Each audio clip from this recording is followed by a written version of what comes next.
হচ্ছে বেশি বেশি খাওয়া। অন্তরের 10টা রোগের মধ্যে 1 নাম্বার রোগটা কি বলেন? গলা বইরা খাওয়া। বেশি খাইলে ইবাদত ভালো লাগে না, বেশি খাইলে জানটা ভারী হয়ে যায়, নামাজ পড়তে নামাজে মন থাকে না। আল্লাহর নবী সাল্লাল্লাহু আলাইহি সাল্লাম বুখারী শরীফের মধ্যে এই সম্পর্কে বলেছেন বেশি খাওয়ার যে কত ক্ষতি।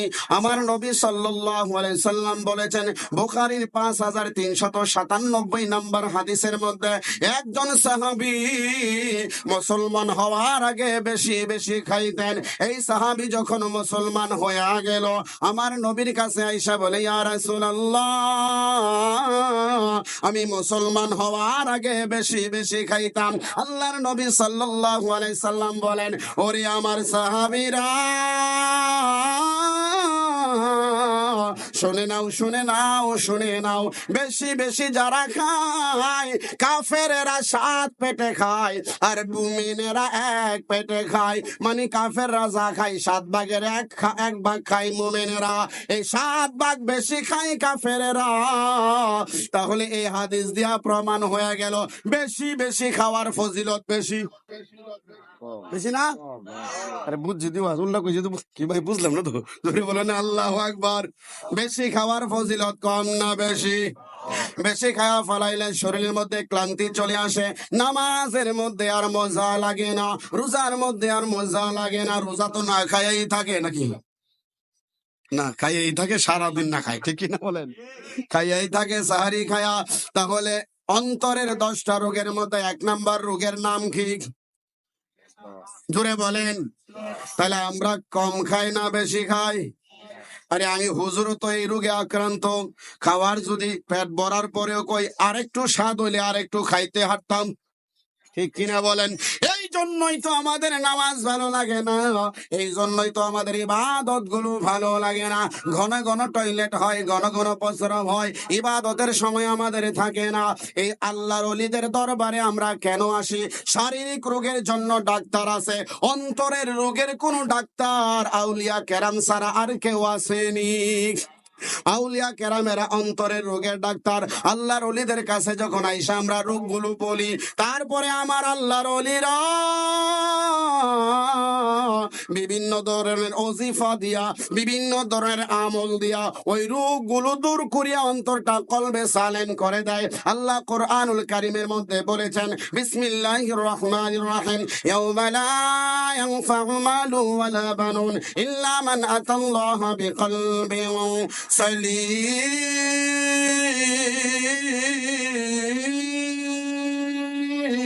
জোরে বলেন আল্লাহু আকবার। আমার আল্লাহ বলেন সেই দিন কেউ কারো কাজে লাগবে না, সন্তান সন্ততি তোমার টাকা পয়সা কাজে লাগবে না, তবে হা হা কাজে লাগবে ইল্লা মান আতাল্লাহ বিকলবিন সালিম, পবিত্র অন্তর, রোগ মুক্ত অন্তর একমাত্র আল্লাহর দরবারে কাজে লাগবে। যে অন্তরে রোগ নাই, তাহলে 1 নাম্বার রোগ পাইলাম বেশি খাওয়া। আল্লাহর কাছে যে অন্তর নিয়ে যাইতে হবে, ওই লোকটা বেশি খাইতে পারবে না। বেশি খাওয়া অন্তরের রোগ, কথা বলেন ঠিক কিনা? তাহলে আজকে সকাল থেকে আমরা 1 প্লেটের জায়গায় 3 প্লেট করে খাবো।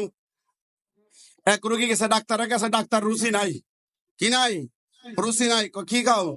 সকালে 8টা রুটি, বিকালে 8টা রুটি, 2 প্লেট ভাত, বিকেলে 2 প্লেট ভাত। ডাক্তার কয় শুধু ভাত খাইলে তো চলতো না, রুচি বাড়াইতে গেলে আমার কিছু ট্যাবলেটও খাওয়ানো যাবো, আর তুমি আরেকটা কাজ করবা, রুটি খাইবা। তখন 1 সপ্তাহ বা কম বেশি, তো উদাহরণ আর কি। আবার আসছে, আসার পরে তার স্বাস্থ্য আরো বাড়ছে। স্বাস্থ্য কি? ডাক্তার কয় স্বাস্থ্য তো কমার কথা, আমি যে প্রেসক্রিপশন দিয়েছি স্বাস্থ্য বাড়লো কেন? ডাক্তার আপনার কথা মতোই করছি। কি করছো? সকালে 8টা রুটি খাইছি, বিকেলে 8টা রুটি, এখন ভাত খায়া খাইছি 8টা। কি খায়া? ভাত খাওয়ার পর সকালে 8টা খাইছি, ভাত খাওয়ার পর বিকেলে 8টা খাইছি। ডাক্তার কই এমন ভাবে যদি আমার ওষুধ আপনি বুঝেন, আপনার স্বাস্থ্য কমানো আমার পক্ষে সম্ভব না। তাইলে আমরা ভাত খামু কম, কিন্তু হাবিজাবি খাই আবার বেশি খাইলাম নাকি? না না, আমার নবী বলেন তোমার পেটটারে 4 ভাগ করো, 3 ভাগ খাও পানি টানি সহ, আর 1টা ভাগ সব সময় খালি রাখো। সুবহানাল্লাহ বলেন। আর একটু জোরে বলেন আল্লাহু আকবার। অন্তরের রোগ কয়টা? এক নাম্বার কি? বেশি বেশি ভাত খাওয়া না, যে কোনো কিছু খাওয়া, যা খাইলে অলসতা আসে এগুলো খাওয়া। একটা জিনিস খাওয়ান যাবে, বেশি বেশি জিকির। কি বলেন? জিকির বেশি চলবো না কম চলবো? পাক হাজিপুর দরবারের বিশ্বাস হুজুর আলোচনা করছে,